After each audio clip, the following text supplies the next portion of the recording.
Hello, everybody. Welcome to the Next Generation Solutions to Effectively Manage Export Controlled Data webinar, which is sponsored jointly today by Deloitte and by NextLabs. Our featured speakers today are Pablo Lacour, who is a principal in Deloitte's Global Trade Advisory practice, and Sean Ryan, who is a senior manager in that same practice. So gentlemen, why don't I turn it over to you and we can get started. Great, thank you, Dennis. And thank you, NextLabs, for inviting us to co-host this webinar on a very important topic, effectively managing export control data and solutions to manage them. So thank you. So I'll start with a quick introduction, then hand it over to my colleague Sean to introduce himself as well. So I'm Pablo Lacour, principal within the Global Trade Advisory practice, focused on helping clients manage export control requirements globally, and primarily through technology enablement and deployment of solutions to modernize a compliance program. I moved from Deloitte in the UK to Deloitte in the US in January, and been working with clients globally since I've joined here as well. So Sean, do you want to introduce yourself quickly? Sure, thanks Pablo, and hello everybody. My name's Sean Ryan. I'm a senior manager in the Global Trade Advisory practice based in the US. You may tell from my accent I was previously in the UK and worked with Pablo there, but I've been in the US for around 10 years and focused on primarily around different elements of global trade, but really around export controls and sanctions, and supporting clients in embedding the controls within their business processes, their operations, and obviously from a systems perspective. So do a lot of work in this area. And it is an area where there's been significant change, enhancements, and real advancement over the past recent years, anyway. So excited to speak with you all today about this topic. So on just quick agenda. So we are going to go through a quick introduction on the topics, then provide an overview of the technical data control challenges that many companies are facing, and then get into the technical data leading practices, and close it with some use cases that we will plan to highlight the NextLabs functionalities. So this is just a quick overview on some of the areas that we focus on. I think Sean and I provided a quick introduction on the areas that we support clients on, but I think what's important here is really the type of projects that really are becoming critical to manage export control technical data. This is obviously, you have your standard efforts that clients undertake to determine where the risks are or how to manage compliance. But there are a few trends out there as well that are driving some more, I would say, cohesive ways of looking at technical data and how to control that. And it's also almost looking at data more holistically and looking at what the attributes of that data are, so that you manage access to that and prevent unauthorized access, depending on what those attributes may be. So from our perspective, some of the key drivers around that are, companies that are looking to establish or enhance their sanctions compliance framework. Also, and more importantly, probably this drive and move and trend to go to cloud-based solutions and implement digital platforms that enable those digital transformations, and obviously looking at multiple regulatory requirements and how to effectively establish controls that address multiple regulatory requirements versus having siloed solutions for specific regulations. So for instance, looking at data, from an export control perspective, and looking at what data is controlled, either in the ITAR, EAR, or other non-US regulations, but as well as whether it is subject to PII or it has intellectual property markings because or any other sort of copyright markings related to intellectual property that may be a driver on how to protect, on what you need to do to protect and share that data. So these are some of the trends that drive kind of holistically how we're helping clients manage this. And just a view of course, Deloitte has we have represented international trade specialists globally. So we look at this from a multitude of jurisdictional kind of from a jurisdictional standpoint. So not only from a U.S. perspective, but other countries' set of local regulatory requirements that may apply to them. So this is becoming obviously more and more important when we're looking at a digital age and exchanges of technical information. Yeah, and just to add, I think that we work, obviously, we're on the global trade side and technology related to that. And I think as we go through this, you'll see that this is really an effort similar to how we do it within Deloitte, is an effort involving global trade specialists, involving IT specialists, involving various different folks to help to get to the right solution.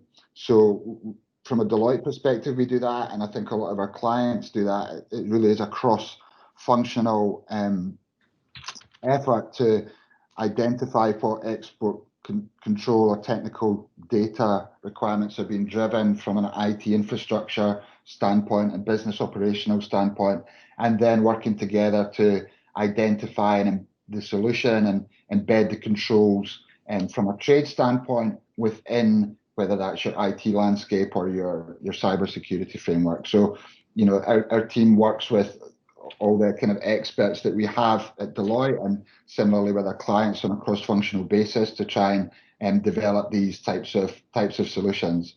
And that applies to a number of different industries. We see, a lot of focus on this from A&D clients, from technology clients, and also a lot of companies that are now just moving to digital delivery of their services and utilizing all the different kind of systems, whether that's PLM, whether that's the ERP system that may contain control technical data. Great, thanks, Sean. Yeah, and so just covering some of the challenges, right? So many of you, I'm sure, are aware of this. Probably not a huge surprise, but when we look at the challenges with managing controlled data, some of those challenges apply to beyond export controls, as I think as we were indicating earlier, but they are particularly complex when you look at export control requirements and regulations at a global level. So obviously the identification of sensitive and controlled data. So that's kind of baseline aspect of determining what is controlled and how data or information, structure or unstructured, may be subject to controls. It's a huge undertaking on its own, but it is a kind of a requisite element in order to be able to then protect the sensitive information. And so understanding what is controlled and how is obviously one of the key aspects and challenges that companies face. Obviously, data readiness and data management and the ability to determine whether you have the right management mechanisms and understand the users and life cycle of data is a critical aspect as well. Balancing data access and business agility, and obviously, especially when you're looking at global engineering systems, for instance, and you want to drive collaboration and provide access as much as possible to the extent that it helps improve and gain engineering efficiencies, improve collaboration, improve innovation, improve time to market of new products. And so, making sure that you're not overbearing in terms of your limiting your access at the expense of business agility. So finding that balance that allows you to be compliant while focusing on being agile and able to really take advantage of all your resourcing and capabilities that you have globally in order to bring new items to market or improve products that you may have already in the market. Then the interpretation of complex regulations. When it comes to technical data and when it comes to access to control data and what are some of the interpretations of what is considered an export. While the US has done a lot to clarify certain points of views, especially under the ITAR and the AR, when you start looking outside of the US, it's patchy with some more sophisticated export control regimes having more clarity around what is considered access, what is the application or concept of end-to-end encryption, and how that helps provide at least a safeguard against an export. Those type of aspects and kind of clarifications vary significantly by country. So it's important to take into account the jurisdictions where your users will be based, where your cloud solutions will be potentially hosted, or where the potential centers may be, infrastructure may be based out of, as you make determinations on managing and controlling access. And finally, the obvious one, right? Balancing profits versus risk, which is obviously connected around the entirety of what those the specific challenges that we mentioned before.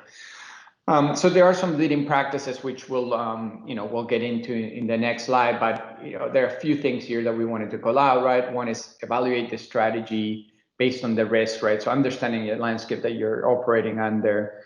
Taking a data and identity-centric cybersecurity strategy and embedding this as part of your overall cybersecurity strategy.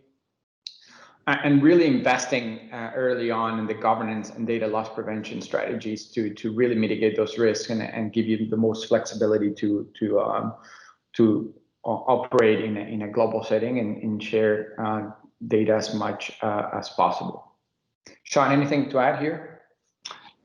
No, I think I think these challenges can be driven from as we talked about, from a business and landscape standpoint, in terms of where technical data may sit, how it's being moved, and also really from a regulatory standpoint, how is that triggered? But I think we really look at this, as we've talked about, from a strategy standpoint, and also using areas such as cybersecurity, information governance, and data loss prevention, so that we align the export control requirements and controls with that piece, which is often typically a lot wider at our clients.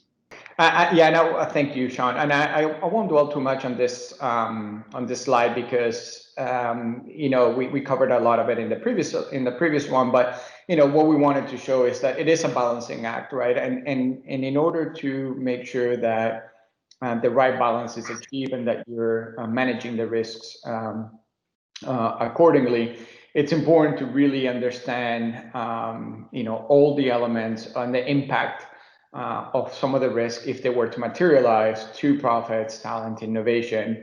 And obviously, it is a complex regulatory environment, especially when you're looking at this globally. But what we're seeing is also that regulators are modernizing how to address and manage and interpret the regulations in a way that really helps mitigate the risk, but also allows companies to be more profitable and take advantage of the global collaboration opportunities. Okay, and here I think we really want to focus a little bit on the business drivers. We've talked around the data readiness piece, so cleansing the data to really ensure that there's no violation as part of any sort of implementation. The hosting and access strategy, so looking at the infrastructure, where it's hosted, how it's backed up, how IT administrators and user locations are at play, which might have a significant impact on the control technical data itself and related export licensing requirements, and related internal controls, especially when storing and sharing this technical data in multiple digital solutions, whether that's your ERP, whether that's your PLM process system, or whether it's SharePoint, share files, and even down to email. And that's from a data management processes standpoint. That's also a challenge in terms of the number of systems that are used to store and share this type of data, and the fact that many of those systems don't have existing controls which are mature for technical data management and maybe have to be supplemented by manual processes. When we look at the manual processes, these are often inconsistent. They're often not best equipped to really manage the requirements and the challenges. So a lot of the business drivers that we see around this are focused around, standardizing the processes, the policies, based on leading practice, and also tailoring it to the specifics of the landscape that we're looking at. Different companies have different ways to manage and share their data. Some of our clients have 100 different places where they're storing and sharing data accessed by global teams, and very siloed. We have others who have more consolidated, unified systems. So the processes tend to be driven by the underlying business operations and the underlying IT solutions in play. And then you have your requirements playbook, which really provides the list of, okay, what do we need to do to manage the technical data? What do the systems need to be capable of, or what functionality are we looking at to manage that? And both of those kind of areas really stem from your traditional technology control plan, which would talk around a lot of those requirements. The process piece, align with the regulatory requirements and industry leading practices. So this is kind of, using that technology control plan, which is quite common from an export controls perspective, and really leveraging it as you move into, solution-based controls, which can manage those requirements, considering the regulatory piece, and also the overall strategy. So, while what we're talking about from a control standpoint around technical data is maybe new, I think it's still something that over time companies have had a technology control plan in place. They've had specific processes, user access control frameworks, etc. And this is really moving that into part of your overall IT policies, part of your cybersecurity framework, and really tailoring it to the different solutions that are there. And I think just one quick point on the last slide is that in terms of how you go about considering this and how you go about implementing the controls, really it can have a significant impact on compliance requirements, and also potentially violations, potentially business disruption, when this isn't considered as part of the initial design of a IT solution. So if there's an ERP solution being implemented, if there's a product lifecycle management tool being developed, or if you're moving to a different process, which many companies have in the current environment with working at home, etc., to share information and technology, then considering these kind of business drivers and requirements up front is really key in managing your compliance responsibilities and really enabling the business. I think as you aim to accelerate innovation, design, and manufacture, unify systems, have single sources of manufacturing and product data, and increase global collaboration. By doing this up front and considering export control requirements and building them into your solutions, really helps to meet the business objectives as well. Again, here we're just looking at some of the key leading practices, and some of the kind of considerations as you're looking at this, and from a business case standpoint, building a business case around why do we need these types of solutions focused on managing export control requirements, and also how do we go around identifying the correct solutions and then building those. So, you know, there's been significant fines in this area. I think there's been a lot of this in the press around sharing technical information and working across borders. You know, previously the fines were quite limited in size and impact, but last year there was about 1.3 billion in fines that were issued, and that includes, you know, not just the fine, you also have the remediation efforts that are involved, the legal fees, etc. So there's a significant material liability for a business if they're not managing to these requirements.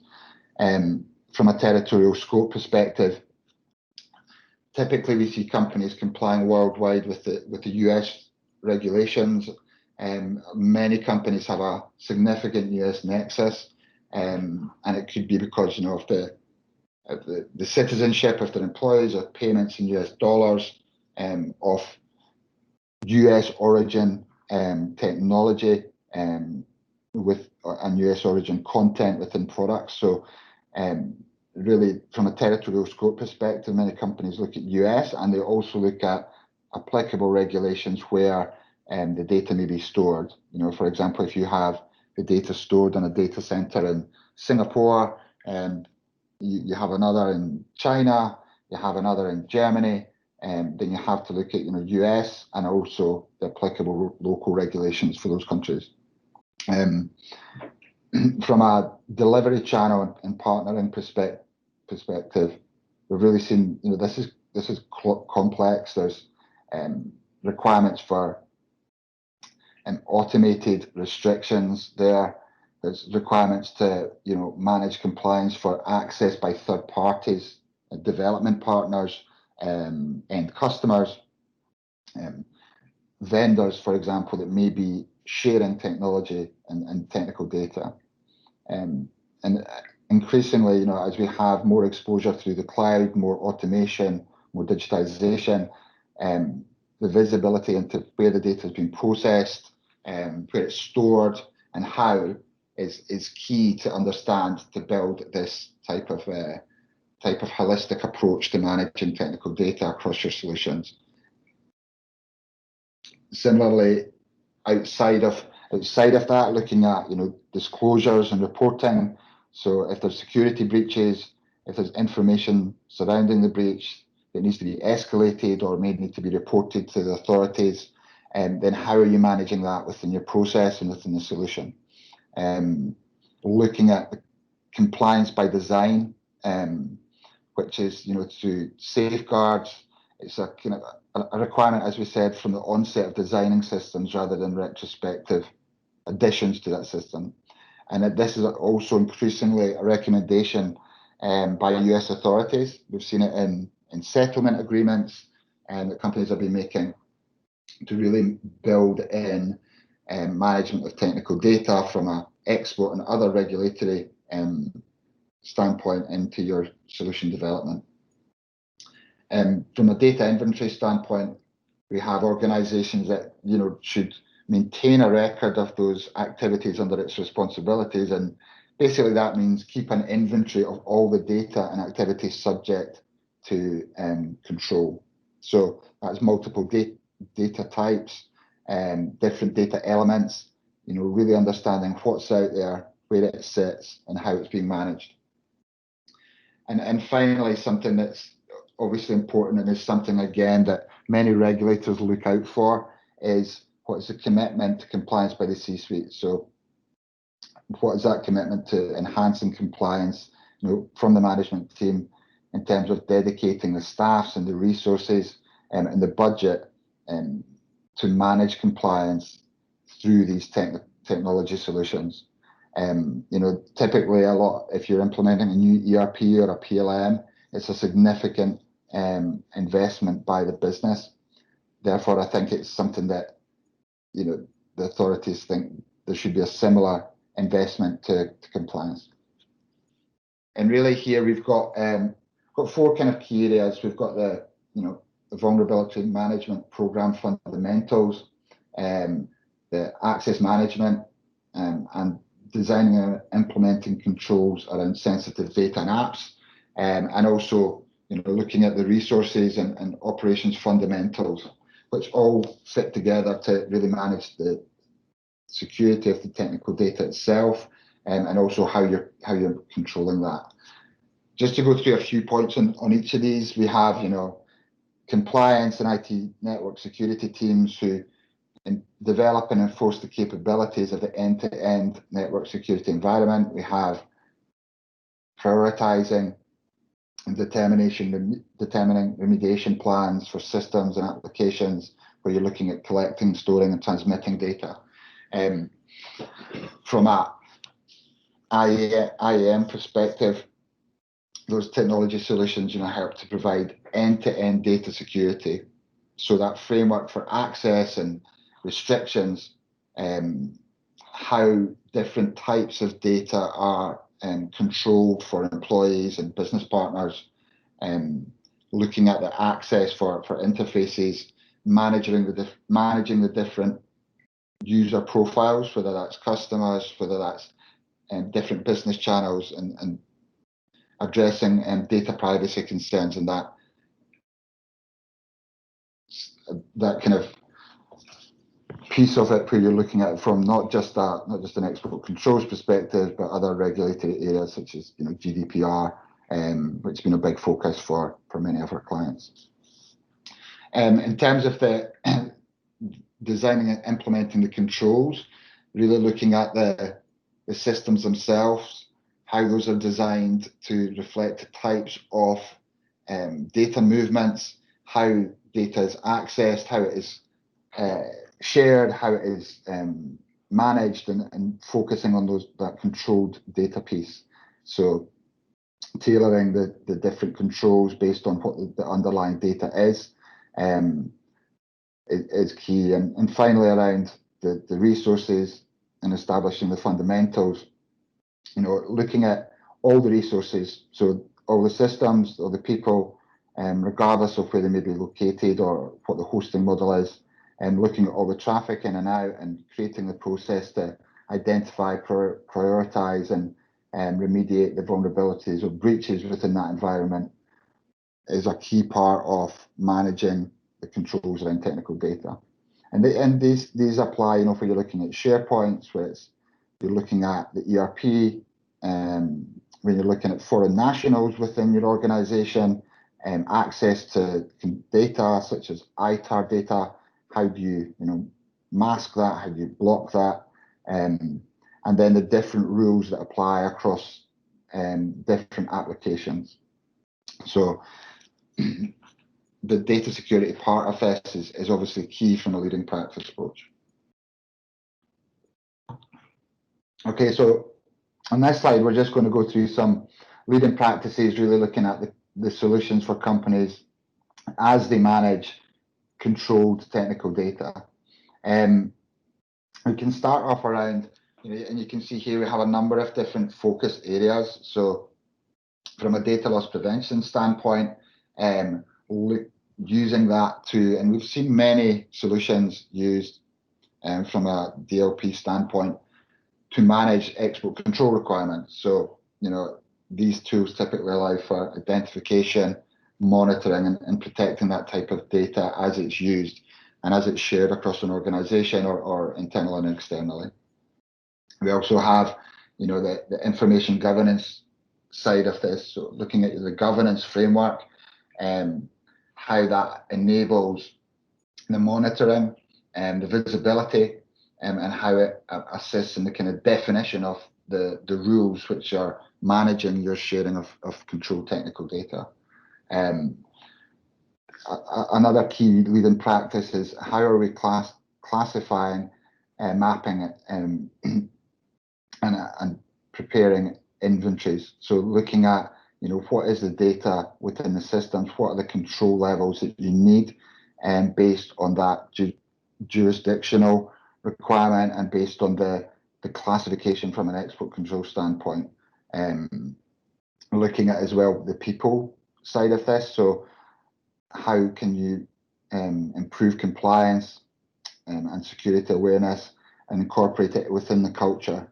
Some of this will be driven by system solutions, and other parts will be driven by the awareness by all the folks within an organization that need to understand and manage control technical data and interact with these different solutions. There's, from a leading practice standpoint, again, it's export authorization. So, linking in the solutions from a technical data standpoint to your authorization process can help to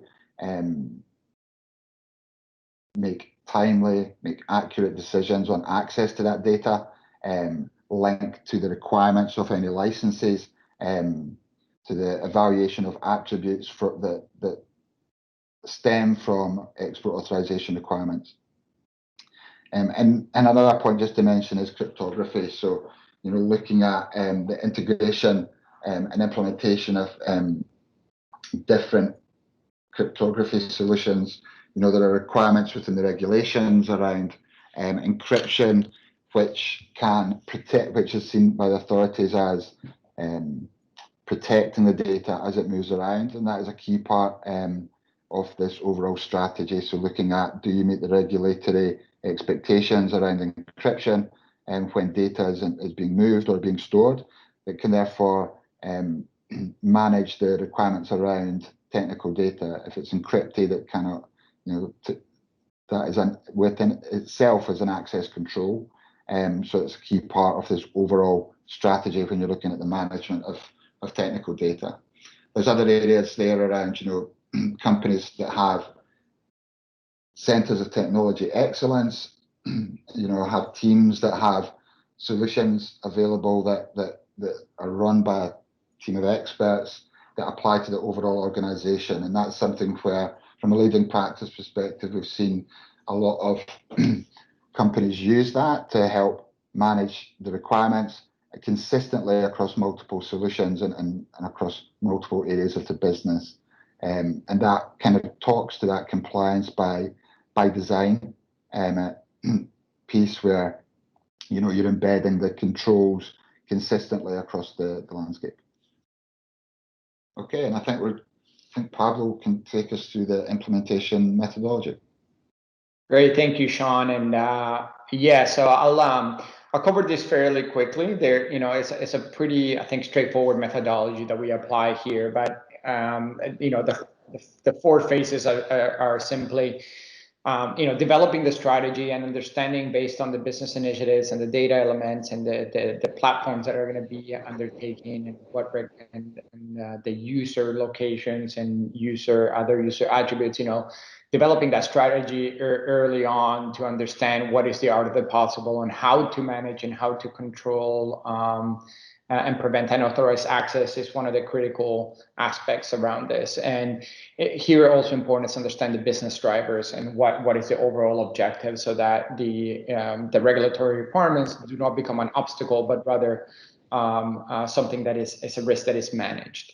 The next phase, which is really the discover and classify. So if classification of the data or the tagging of the data has not taken place, then this would be when that would be undertaken. And so within this phase, you undertake the analysis and the classification and the mechanism to tag and define what needs to be protected. And then it comes the implementation of the data risk controls, which have been designed and defined during the strategy phase. But now that you know what needs to be controlled, this is where you actually implement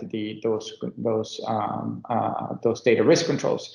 So here's where the application of technology solutions such as NextLabs would be critical to enable some of the practical ways of managing these risks. And finally, but importantly, is making sure you have a governance and a structure to operate and manage this on a regular basis.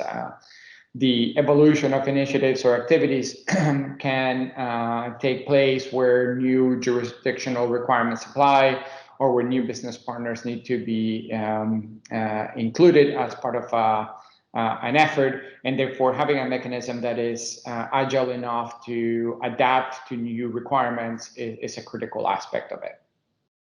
So that, in a nutshell, is the methodology that we typically apply. Of course, there's a lot greater detail that goes into this, and depending on the complexity of the initiative, this can take less or more time, but it gives you a good kind of view of what that framework looks like. So without further ado, we'll pass it on to Dennis now.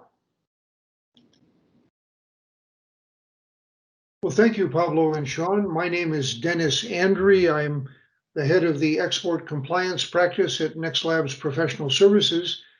And I want to share with our attendees today several use cases which illustrate some of the points that you have made in your discussion today with real solutions that have been put in place for customers.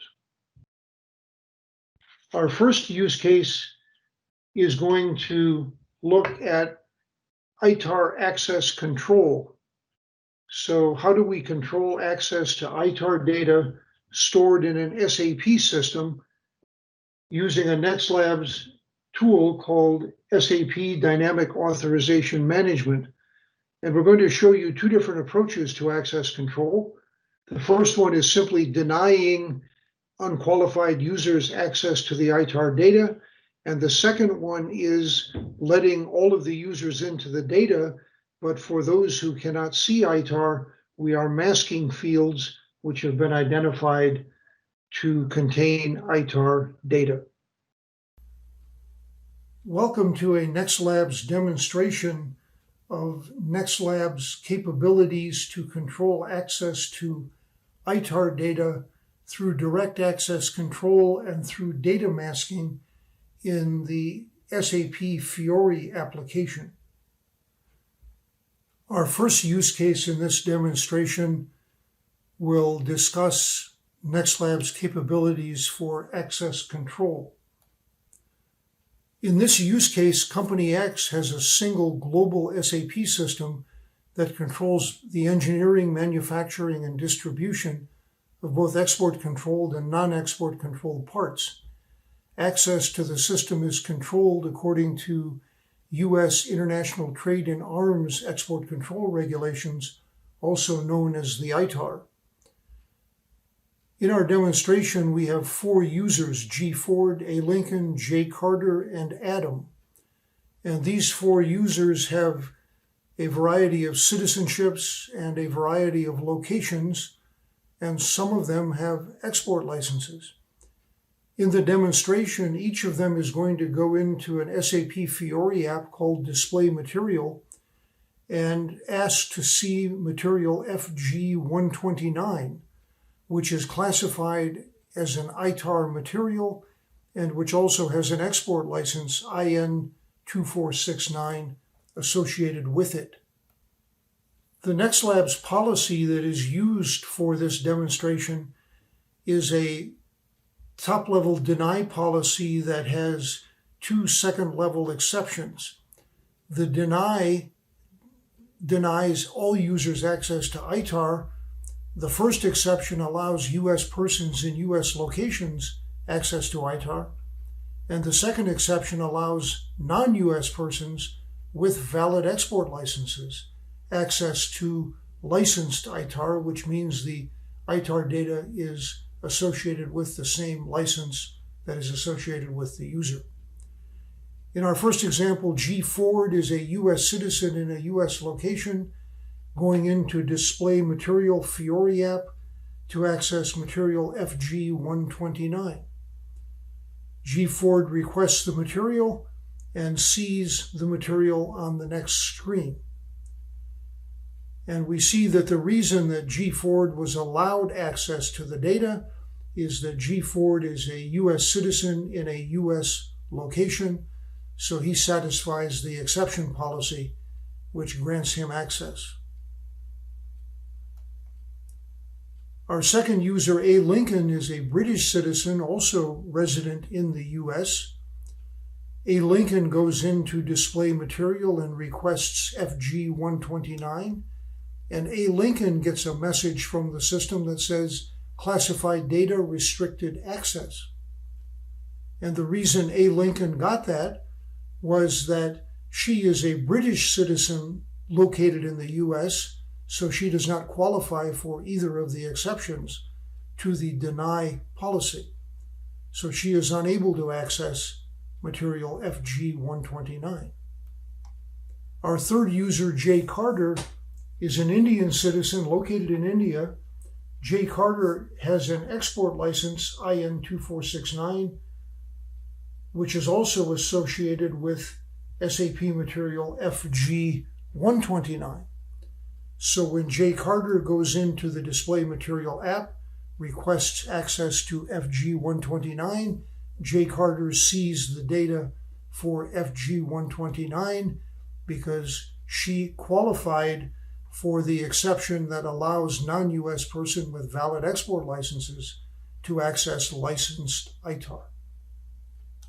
Our fourth user, Adam, a US person, US citizen, located in Great Britain, goes into display material and seeks to access FG 129. And Adam gets a deny message, classified data, restricted access, because Adam, even though he is a US person, since he is not located in the US at the moment, he does not qualify for the first exception for US persons in US locations. So we see that Adam is denied access to the ITAR data. Now we should note that should Adam come back to the US, he would qualify for that first exception and he would be able to access the ITAR data. We should also note here that we have been referring to a user's location.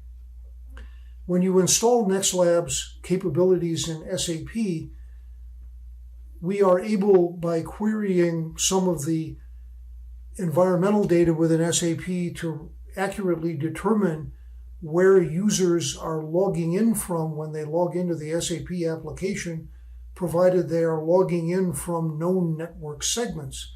If they are not on known network segments, we have the capability to pop up the screen that you see here, which asks the user to choose from a menu where that user is located.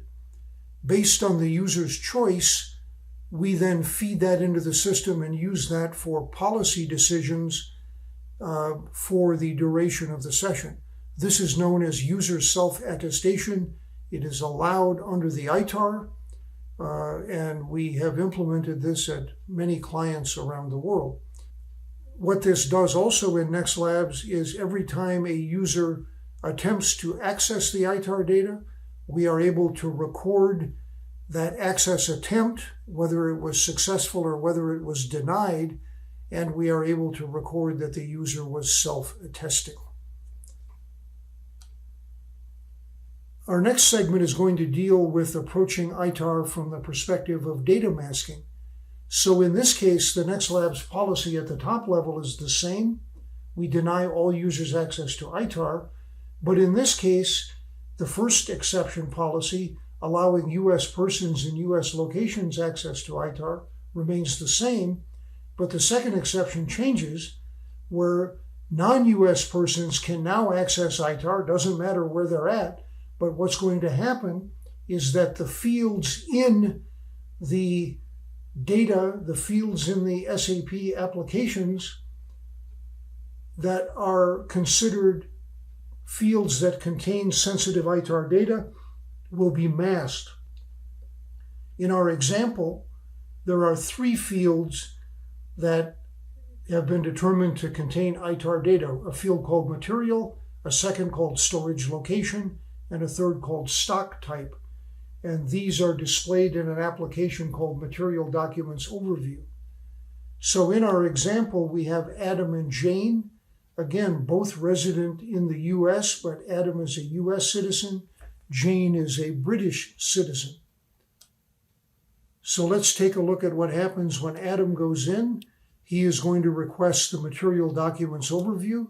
He does a general search for a list of material documents, and you'll notice that he sees a list, and on that list, the material, the storage location, and the stock type are displayed for all of the fields. And we see that since Adam is a U.S. person and he is in the U.S. now, he is allowed access to view the ITAR data. Now let's switch to Jane. Jane is going to go into the material documents overview. She could be in the office sitting right next to Adam.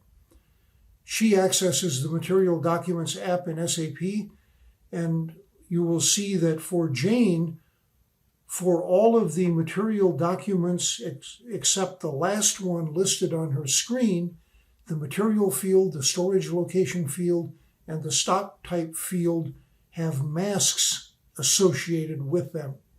So she does not see the ITAR data. For the last record on the screen, she sees the material, the storage location, and the stock type, which tells us that this is not an ITAR associated with an ITAR classified material. And we see here that Jane qualified for the exception, which allows non-US persons to see ITAR data or ITAR records as long as the ITAR data fields are masked. If you have any questions, please type them into the chat window on the webinar, and we will get them answered for you. Thank you very much. Our next use case is going to look at global export collaboration using NextLabs Teamcenter digital rights management. This use case addresses a tool that all large companies have when they operate globally. How do they share export control data up and down the supply chain? In this case, we are going to talk about managing ITAR data in a single global Teamcenter environment, and we are also going to show you AES 256 encryption, which is a standard part of the NextLabs tool inside of Teamcenter, which then safeguards you when you transport ITAR controlled data across the open internet under the new rules that have been issued by both the ITAR and EAR jurisdictions. Hi. Let's look at a few export control use cases for the NextLabs Teamcenter EDRM solution. The user creates export control technical data inside Teamcenter. This data is then encrypted using the NextLabs rights management service. Subsequently, when a user tries to access this file, downloads it, or shares it with an external entity, the NextLabs security server determines if the file can be accessed or not, and only if the user is an authorized user, he gets access to this data. Now, let's look at how NextLabs encryption technologies can help achieve an ITAR use case. Moreover, the NextLabs encryption conforms to the AES 256 standards, which exceeds both the ITAR and EAR requirements for transporting export control data on the internet, as well as storing export control data outside of the US without incurring an export violation. For the purpose of this demo, let's assume there's a company X which has a single global Teamcenter system that controls engineering, manufacturing, and distribution of both export controlled and non-export controlled parts hosted in the United Kingdom. Access to the system is controlled according to the US ITAR export control regulations. We've set up the test users as follows. Alan is a French national who has access to both TAA and OGL licenses, whereas Bob is also a French national but does not have access to these licenses. We look at both MS Office documents and CAD drawings marked with both TAA and OGL licenses. Let's start by looking at classifying and protecting data inside Teamcenter. Let's start by connecting to Teamcenter and attaching a license to a particular dataset. To do that, we right-click the dataset, go to License and say Attach. Select the corresponding licenses and say OK. Next, we'll encrypt this file using NextLabs, and as part of this encryption, we will transfer the corresponding licenses from the dataset into the NextLabs encrypted file. Once the file is encrypted, we see an overlay icon indicating that it's encrypted, as well as when you go to named references, we can see that there's an extension .nxl indicating this is an encrypted file.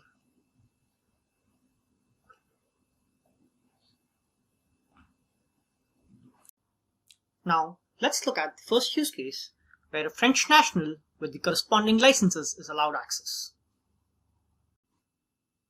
On the Windows client, I'm currently logged in as Alan. So you can check what permissions you have on the file.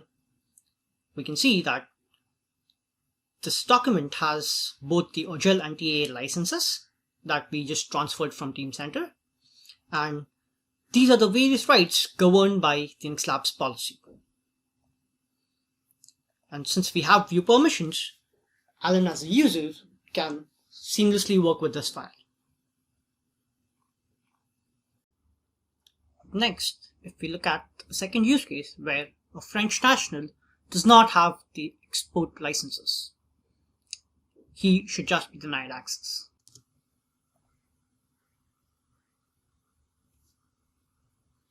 So we are now logged in as Bob, and when we try to access the same file, we see that the user doesn't have any permissions, and when he just tries to open it, he just gets an access denied message.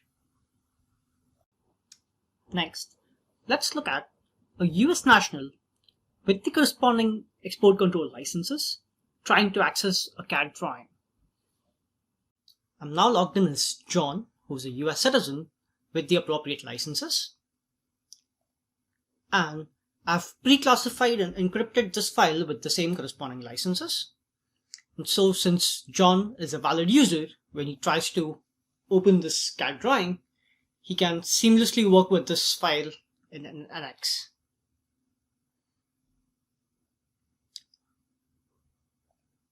Moreover, if the user decides to export this file into a different format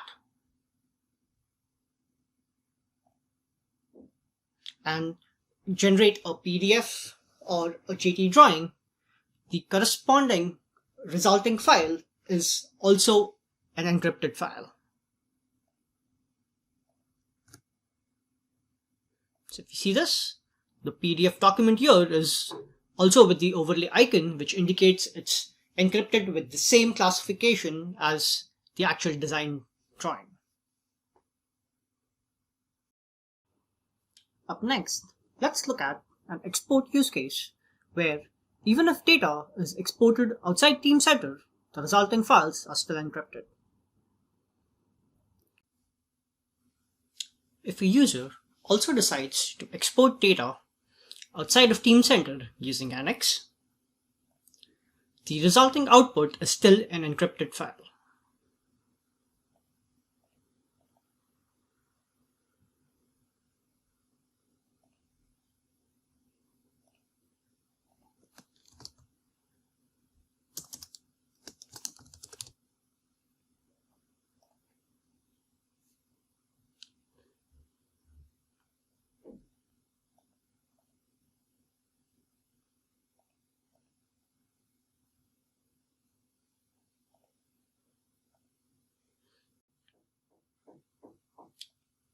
The file has the same licenses and classification as compared to the original source file. And as a user, if you're an authorized user, you can seamlessly open this file.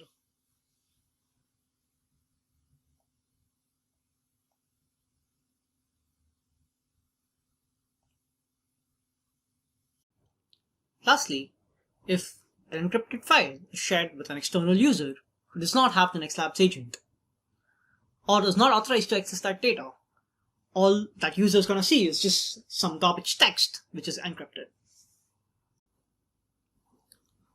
So, if an external user who does not have the NextLabs agent get access to this encrypted file and tries to access it.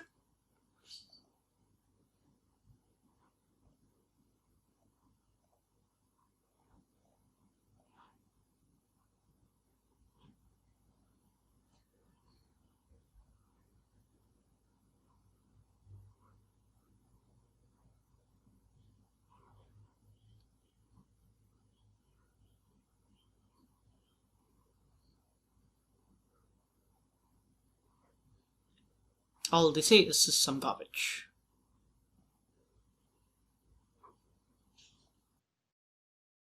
Our last use case for this webinar is going to expand a bit beyond purely export controlled data and look at intellectual property. For this demo, we are going to use the NextLabs Entitlement Manager for SharePoint. And we are going to show you how two companies come together in a shared SharePoint environment to create new intellectual property for a joint venture from the intellectual property that belongs to each of their companies. In this demo, we are going to present an IP protection solution that was implemented using NextLabs Entitlement Manager for SharePoint. Company A and Company B have formed a joint venture called Company JV. Both companies have contributed intellectual property or IP to Company JV. IP from each of the contributing companies as well as the IP from the joint venture are created and stored in SAP, and they're also shared among employees of the three companies in a SharePoint shared folder, which we will look at in this demo. Employees of Company A and Company B can view the IP of their respective companies and also the IP of Company JV. Employees of Company JV can only view the IP of Company JV. Our three users are Gerald Ford of Company A, who can view IP with authorizations of IPA and IPJV, Abraham Lincoln of Company B, who can view documents with authorizations IPB and IPJV, and Jimmy Carter from Company JV, who can only view documents that are classified as IPJV. The NextLabs policy that drives this type of access looks like the policy outlined in this chart. We start with a top-level policy which denies all users access to IP for Company A, Company B, and Company JV, so nobody can get to any of it. Then underneath that, we have three exception policies. The first one allows Company A employees to access Company A IP as well as Company JV IP. The second allows Company B employees to access Company B IP and Company JV IP. And the third allows Company JV employees to access just Company JV IP. So we would expect that each of the users, for instance, Gerald Ford, would be able to open the document classified as IPA and the one classified as IPJV. Abraham Lincoln will open each of the documents classified as IPB and IPJV. Jimmy Carter will only see IPJV. So let's take a look at Gerald Ford. Okay, so here's Gerald Ford. He's logged into the SharePoint demo site, which is the shared folder. And you'll notice that he sees the Comp A secret and Comp C secret documents classified as IPA and IPJV, which is what we would expect. And with Gerald, we can also open the document. So let's just show here that we can, in fact, from the application, get into Word and open the document. Now, if we move on to Abraham Lincoln, we would expect to see IPB and IPJV documents. And when we move on to Abraham Lincoln, here he is logged into the exact same site, and you'll notice that he only sees documents with IPB and IPJV. So you might have noticed here that there's something a little bit extra taking place. in typical SharePoint, each of these users would go in and see all of the documents that are in the share. But because NextLabs is implemented on this SharePoint site, we have implemented a technique that we call list trimming, so that the users will only see the documents which the NextLabs policies allow them access to. So each of the users is only seeing the documents that they're going to be able to manipulate in some way. So that's a feature of NextLabs in SharePoint that's very powerful, because it removes one other opportunity for somebody to get to data that they should not see. And if we look at Abraham Lincoln again, we can see that he can open the document. So let's open the JV document. And here he gets into Comp C secret, which is classified as IPJV. So he's able to get into that. And of course, he could open the Comp B secret document as well. Now let's move on to Jimmy Carter. Jimmy Carter is an employee of company JV, so he should only see the third document, Comp C secret doc, and of course he should be able to manipulate that document. So if we look at Jimmy Carter, here's Jimmy Carter. Notice that he only sees one document. It's classified as IPJV, and of course Jimmy Carter can open that document because NextLabs is only showing him documents which he can manipulate. So here, Comp C secret, he opens it up and he can access the document. This concludes our webinar for today, and we want to thank each and every one of you for taking time out of your busy schedules to attend. We will be sending out a link to a recording of this webinar so you can view it again at your leisure if you so desire. If you want to contact us, please go to www.nextlabs.com and follow the contact instructions, or you can simply reply to the email we're sending you with the webinar link, and we will connect with you that way. Again, thank you very much and have a wonderful day.